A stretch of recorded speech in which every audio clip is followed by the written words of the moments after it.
Hi friends, అందరూ ఎలా ఉన్నారు? మేమైతే చాలా బాగున్నాం. మీరు కూడా బాగుండాలని మనస్ఫూర్తిగా కోరుకుంటున్నాను. ఈరోజు నేను సింపుల్గా ఇంట్లో ఇప్పి నూడిల్స్తో ఎగ్ మ్యాగీ అయితే చూపించబోతున్నాను. దానికి కావాల్సినవి ఇలా 2 గ్లాసులు వాటర్ పోసుకొని కొంచెం కాగిన తర్వాత దానిలోకి సాల్ట్ వేసుకోవాలి. మనం ఉడికించేటప్పుడు సాల్ట్ వేసుకోవాలి. అలాగే 2 టేబుల్ స్పూన్లు నూనె కూడా వేసుకోవాలి. నేను ఇప్పి ఇలా 3 తీసుకున్నాను. ఇప్పితో అయినా చేసుకోవచ్చు, లేదంటే మ్యాగీతో అయినా చేసుకోవచ్చు అన్నమాట. చాలా సింపుల్గా అయిపోతుంది. టేస్ట్ కూడా చాలా బాగుంటుంది.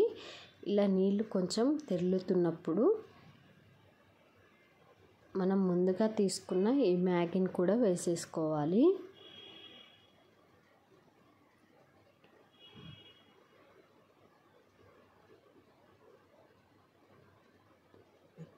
ఇలా నూనె వేయటం వల్ల నూడిల్స్ అనేవి పొడిపుల్లాడుతూ అతుక్కోకుండా వస్తాయి అన్నమాట. అందుకని చెప్పేసి 1 టేబుల్ స్పూన్ నూనె వేసుకోవాలి.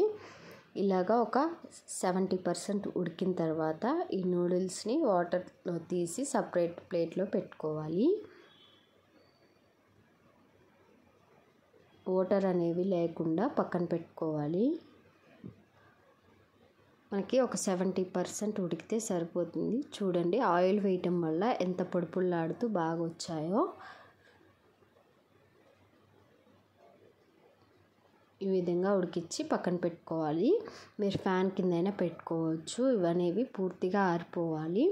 దీనిలోకి 2 టేబుల్ స్పూన్ల నూనె వేసుకోవాలి. అలాగే 2 చిటికెళ్ళు జీలకర్ర వేసుకోవాలి.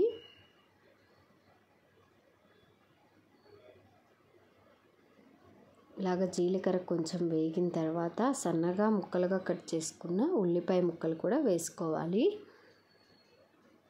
నేను ఇప్పి ప్యాకెట్స్ తీసుకుంటున్నా కాబట్టి బీన్స్, క్యారెట్ దాంట్లోనే ఉంటాయి కాబట్టి నేను వేయట్లేదు.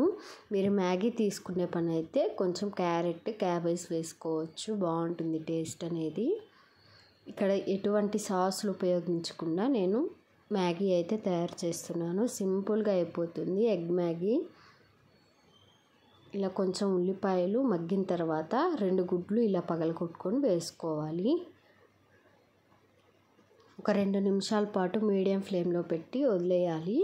ఇలా కొంచెం గుడ్డు వేగుతున్నప్పుడు దీనిలోకి కొంచెం సాల్ట్, ఒక 1/2 టేబుల్ స్పూన్, అలాగే ఒక చిటికెడు పసుపు వేసుకోవాలి. ఇలా ఎగ్ వేయంగానే పసుపు వేయటం వల్ల మనకి ఎగ్లో ఉన్న నీచు వాసన అనేది ఉండదన్నమాట.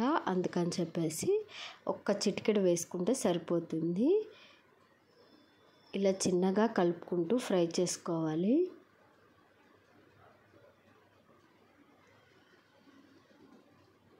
మనం గుడ్డు వేసిన వెంటనే తిప్పేయకూడదు. ఒక 2 నిమిషాలు ఆగి కలుపుకోవటం వల్ల మనకి ఎగ్ అనేది బాగా వేగుతుంది. అలాగే కొంచెం మీడియం ముక్కలు వస్తాయి అన్నమాట, చిదురవకుండా. ఇలా వేయించుకున్న తర్వాత మనం ముందుగా మ్యాగీ మసాలా ఉంది కదా, అది కూడా వేసేసుకోవాలి. ఈ ఇప్పి మసాలా కూడా వేసేసుకొని ఇదంతా ఒకసారి కలుపుకోవాలి.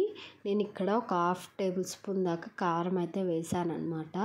మనకి ఈ కారం అనేది సరిపోదు, ఎగ్ వేసాం కాబట్టి. అందుకని ఒక 1/2 టేబుల్ స్పూన్ మనం కూరల్లో వాడుకుంటాం కదా ఎర్రకారం, అది వేసుకోవాలి. ఇలా వేసేసి నూడిల్స్ కూడా వేసేసుకొని బాగా మొత్తం మిక్స్ చేసుకోవాలి. ఒక 2 నిమిషాలు ఆగి స్టవ్ ఆఫ్ చేసేసుకోవటమే. అంతేనండి, simple and easy egg Maggi అయితే తయారైపోయింది. మీరు కూడా ఒకసారి ఈ విధంగా ఇంట్లో ట్రై చేయండి. ఎలా వచ్చిందో నాకైతే కామెంట్ సెక్షన్లో కామెంట్ చేయండి. మరిన్ని వీడియోస్ కోసం నా ఛానల్ని లైక్ చేయండి, షేర్ చేయండి, అలాగే సబ్స్క్రైబ్ చేయండి.